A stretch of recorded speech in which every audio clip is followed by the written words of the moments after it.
ഒന്ന് നിൽക്കണേ. ഇവിടെ ഈ ഹിന്ദുസ്ഥാൻ കെമിക്കൽസിൽ ഈയിടെ ജോലി കിട്ടിയ റാണി എന്ന് പറഞ്ഞൊരു കുട്ടിയല്ലേ? ആ തീപിടുത്തത്തിൽ മരിച്ച ശിവശങ്കരപ്പണിക്കരുടെ മോളല്ലേ? അതെ. എന്താ കാര്യം? അതിന്റെ വീട് എവിടെയാ? അകത്തേക്ക് കയറി ആദ്യത്തെ വീട്. താങ്ക്സ്.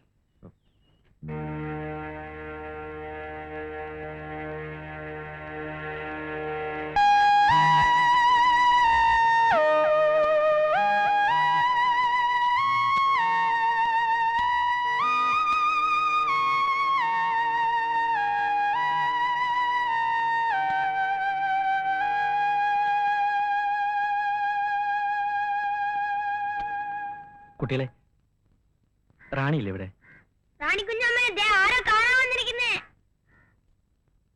അല്ല, ബാലകൃഷ്ണോ? ഇത്ര നേരത്തെ എത്തുന്ന പ്രതീക്ഷിച്ചില്ല. ഞാനിപ്പോ ഓഫീസിൽ നിന്ന് വേഷമൊക്കെ ഒന്ന് മാറിയതേ ഉള്ളൂ. വരൂ, അകത്തേക്ക് വരൂ. വരൂന്നേ. ഇതാണോ റാണിയുടെ വീട്? തീരെ പ്രതീക്ഷിച്ചില്ല അല്ലേ? വരൂ. കൊന്നുകളയും ഞാൻ. ഈ പടി ചവിട്ടി കേറുവോ? ഈ പടി ചവിട്ടി കേറുവോ? അത് അമ്മേ, ഈ പടി ചവിട്ടി കേറുവോന്ന് ഏരാണും കേട്ടവനെ.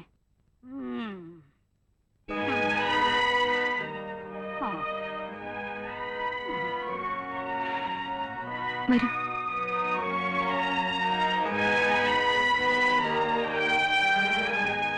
അച്ഛന്റെ മരണശേഷ അമ്മ മാനസികമായിട്ട് തകർന്നത്. ആദ്യം 2 വർഷം നന്നായിട്ടൊക്കെ ചികിത്സിച്ചു.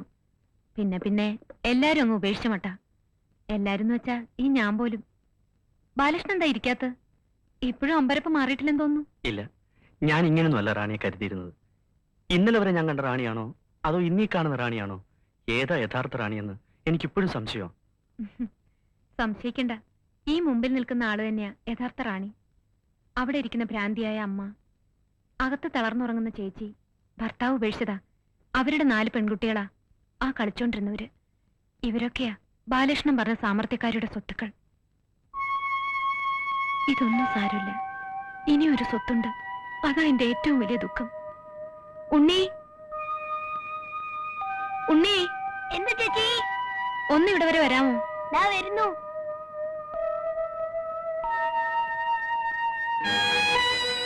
എന്താ ചേച്ചി?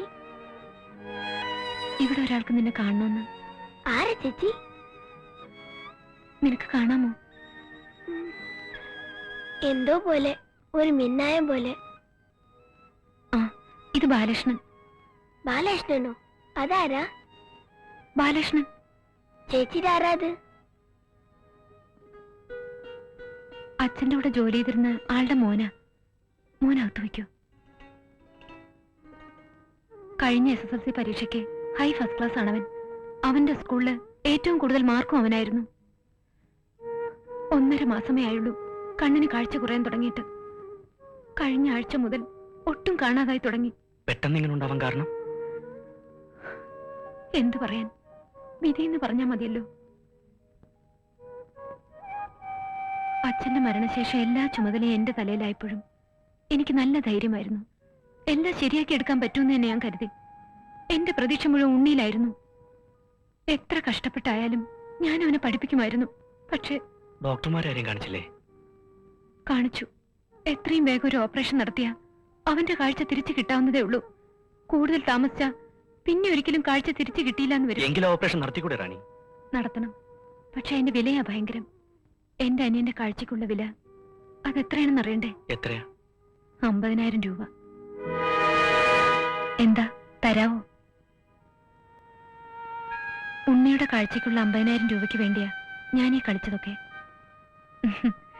ഞാൻ കരുതിയിരുന്ന ബാലകൃഷ്ണൻ വലിയ ധനികനായിരുന്നു, സമ്പന്നനായിരുന്നു. പക്ഷേ കടം കൊണ്ട് നിക്കക്കള്ളിയില്ലാതെ നാടുവിട്ട ആളാണെന്ന് അറിഞ്ഞപ്പോ സത്യമായിട്ട് ഞാൻ മനസ്സുകൊണ്ട് ചിരിച്ചുപോയി. വിധി എന്നെ പിന്നെയും തോൽപ്പിക്കുന്നല്ലോ എന്നോർത്ത്. ബാലകൃഷ്ണന് വേണ്ടത് 35,000 രൂപയല്ലേ? 35 രൂപ പോലും എന്റെ കയ്യിലില്ല.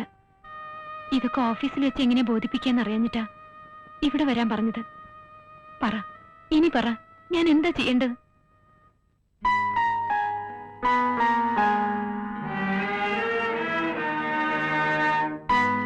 എനിക്ക് ചെയ്യാവുന്നത് ഇതേ ഉള്ളൂ. എന്റെ രാജിക്കത്തായത്. അവകാശപ്പെട്ട ജോലി ബാലകൃഷ്ണൻ തന്നെ ഇരിക്കട്ടെ.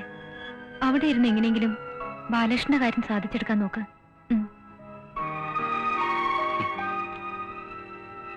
പൊയ്ക്കോട്ടെ. ഉം. പോവുക. പോകുന്ന വഴിക്ക് ഈ രാജിക്കത്ത് കയറി ഞാൻ കാറ്റിപ്പറത്തും. റാണി ആ കസേരന്ന് മാറിയാൽ, ഞാൻ മാറ്റിയാൽ, പിന്നെ ദൈവം പോലും എന്നോട് പൊറുക്കില്ല. എതിർത്തൊന്നും പറയരുത്. റാണിയുടെ ദുഃഖത്തിലും റാണിയുടെ സന്തോഷത്തിലും കൂടെ ചിരിക്കാൻ ഒരാൾ കൂടി ഉണ്ടെന്ന് വിചാരിച്ചു ഞാൻ.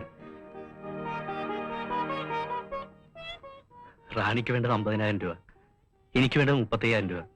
ഇപ്പോ എന്റെ ആകെ ഉള്ളതാ 100 രൂപ. ഇതൂടെ കയറി കാറ്റത്ത് പറത്തി നോക്കട്ടെ.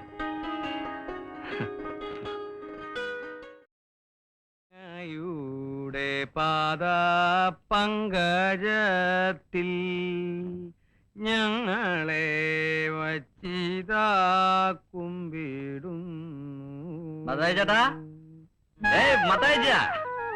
ചെകുത്താന്മാർ ഞങ്ങളെ കാത്തിടുകിൽ ചത്താലും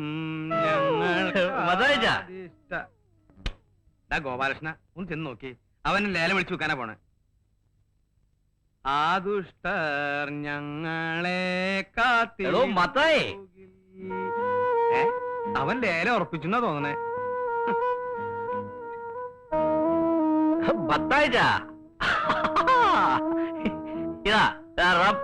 ഇതിന് സ്വല്പം ഞാൻ വെള്ളം ചേർക്കാതെ അങ്ങ് കഴിച്ചു. ബാക്കിയുള്ളത് നമുക്ക് ഇന്ന് രാത്രി ഒന്ന് മുഴുവൻ അങ്ങ് തീർക്കണം. ജീവിതത്തിൽ ഇത്രയേറെ സന്തോഷം ഉണ്ടായിട്ടുള്ള ദിവസം വേറെ ഇല്ല. പിന്നെ എങ്ങനെ കുടിയായിരിക്കും മത്തായി ചേട്ടാ? അതെന്താടാ നിനക്ക് ഇന്ന് ഇത്ര സന്തോഷം? ആ നബിസുന്റെ കല്യാണമില്ലേ, അത് നടക്കില്ല. പൈസ കിട്ടിയില്ലേ? ഇല്ല. ആ പെണ്ണെന്ത് പറഞ്ഞു? അവിടെ ഒന്നുമില്ല മത്തായിച്ച, ഒന്നുമില്ല. അവളെ അപേക്ഷിച്ച് നോക്കുമ്പോ നമ്മളൊക്കെ രാജാക്കന്മാര്. ഓ, അപ്പൊ അവള് പിന്നെ നിന്നെ പറഞ്ഞു പറ്റിച്ചൂല്ലേ? പറ്റിച്ചൊന്നുമില്ല, അവൾ പറഞ്ഞൊക്കെ സത്യമാ. ഒന്നുമില്ല അവിടെയില്ലേ. പക്ഷെ ഒന്നുണ്ട്, നല്ലൊരു മനസ്സ്. ദേ, മനസ്സിന്റെ പുണ്യൊന്നും നീ എന്നോട് പറയണ്ട. എന്റെ കയ്യിലുണ്ട് ഇത്ര വലിയ മനസ്സ്. അവളുടെ കയ്യിൽ കാശുണ്ടാ നിന്ന് പ്രസംഗിക്കുന്നത്? ഇതൊക്കെ കേട്ടിട്ടേ എന്റെ വയറ് കത്തിയിട്ട് പാടില്ല. നീ ഒരു ലേശം ഒഴിച്ചേ, ഇത് കിടത്താനാ. ഒഴിച്ചാ മതി. ആ, വെള്ളം ചേർക്കണ്ടട്ടാ. എന്താണ്, എനിക്ക് വെള്ളം ഇഷ്ടല്ല. അത് കുടിക്കുന്നതിന് മുമ്പ് ഒരു കാര്യം കൂടി എനിക്ക് പറയാനുണ്ട്. എന്താ? ഈ കുപ്പിയെ വാങ്ങിയ കാശ് ആരുടെയാന്ന് പറയാവോ? ആരുടെയാ? ഈ ലോകത്തിലെ ഏറ്റവും വലിയൊരു നാറിയുടെ, പരനാറിയുടെ, ഇവന്റെ. കരുതിയിരുന്ന മത്തായിച്ച, ഏത് നിമിഷവും നമ്മളെ പറ്റിക്കും. പെറ്റ തള്ളയെ കണ്ണീച്ചോറയില്ലാതെ പറ്റിക്കുന്ന നാറിയായവൻ. ഗോപാലകൃഷ്ണൻ, ഇതൊക്കെ നേരാണ്? പറഞ്ഞുകൊടാ, ഞാൻ ഇത് കണ്ടാക്കെ പറഞ്ഞുകൂടെ. എനിക്കിപ്പോഴും സംശയമാ, അത് നിന്റെ അമ്മ തന്നെയാണോ അതോ നീ ആരെങ്കിലും പറ്റിക്കാൻ വേണ്ടി വിളിച്ചോണ്ടോ? അല്ല അലവലാതി. പ്ലീസ് ഒന്നും പറയരുത്. അതെന്റെ അമ്മ തന്നെയാടാ. കഴിഞ്ഞ 1.5 കൊല്ലമായി ഞാൻ എന്റെ അമ്മയെ കണ്ണിച്ചോരല്ലാതെ പറ്റിക്കുക. പക്ഷെ ശരണാലയത്തിൽ കഴിയുന്ന അവരുടെ മനസ്സ് നിറയെ സന്തോഷമാണ്. മകൻ കൽക്കട്ടയിൽ വലിയ കമ്പനിയിൽ ജോലി ചെയ്യുന്നു, മാസാമാസം പണം അയക്കുന്നു, വിമാനത്തിൽ വരുന്നു. മകൻ അമ്മയ്ക്ക് വേണ്ടി വലിയ ബംഗ്ലാവ് പണിയുന്നു. നീ എന്തിനാണ് ഗോപാലകൃഷ്ണൻ നുണ പറഞ്ഞു പറ്റിക്കണേ? പിന്നെ ഞാൻ എന്ത് പറയണം മത്തായിച്ച? എനിക്ക് ജോലിയില്ലെന്ന് പറയണോ? ഞാൻ 3 നേരം പട്ടിണിയാണെന്ന് പറയണോ? ബാലകൃഷ്ണ, എന്റെ അമ്മ എന്നെ ഒത്തിരി കഷ്ടം സഹിച്ചാ പഠിപ്പിച്ച്. പഠിപ്പ് കഴിഞ്ഞ് കോളേജിൽ നിന്ന് പുറത്തിറങ്ങുമ്പോ ആരെങ്കിലും ജോലിയും കൊണ്ടുവന്ന് എന്നെ പൊക്കിക്കൊണ്ടുപോകുന്നായിരുന്നു അമ്മയുടെ വിശ്വാസം. അതുണ്ടായില്ല. പിന്നെ ദിവസങ്ങളും ആഴ്ചകളും കടന്നപ്പോ അമ്മയുടെ വിഷമം കൂടി വന്നു. വല്ലാത്ത ടെൻഷൻ. അത് പിന്നെയും കൂടിയാൽ എനിക്ക് എന്റെ അമ്മ നഷ്ടപ്പെടുമെന്ന് മനസ്സിലായപ്പോ തീരെ നിവർത്തിയില്ലാത്തതുകൊണ്ടാ ഞാൻ എന്റെ അമ്മയെ പറ്റിച്ചത്.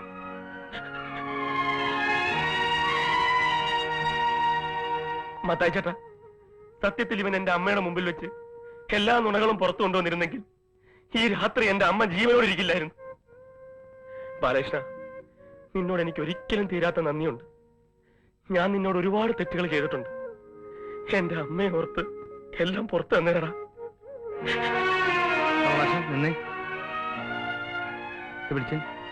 നിനക്ക് അവളുടെ പണക്കൊന്നുമില്ലല്ലോ? ഇല്ല. കൊടുത്തേ. കോലശ, എന്തിനാ മത്തായി ചേട്ടാ? ഇത് വാങ്ങിച്ചേ. എനിക്ക് വേണ്ട. ഇത് വാങ്ങിക്കാൻ. ഗോപാലകൃഷ്ണ, നിനക്ക് ഒരുപാട് ദുഃഖമുണ്ട്. ഇവനും ഉണ്ട് ഒരുപാട് ദുഃഖം. എനിക്കുണ്ട് ഒരു കൊച്ചു ദുഃഖം. ആ കട്ടപ്പുറത്തിരിക്കുന്ന ബസ്സില്ലേ, അതിറങ്ങട്ടെ, നിന്റെ ശരിയാവും, ഇവന്റെയും ശരിയാവും, ഒക്കെ ശരിയാവും. എന്റെ വിശ്വാസ. ഇന്ന് രാത്രി നമുക്കൊന്ന് ആഘോഷിക്കണ്ടേ? ഒഴിച്ചിട്ട് വാ ചെല്ലേ. ആ കുടിച്ചില്ലേ? കുടിക്കാൻ കുടിക്കടാ.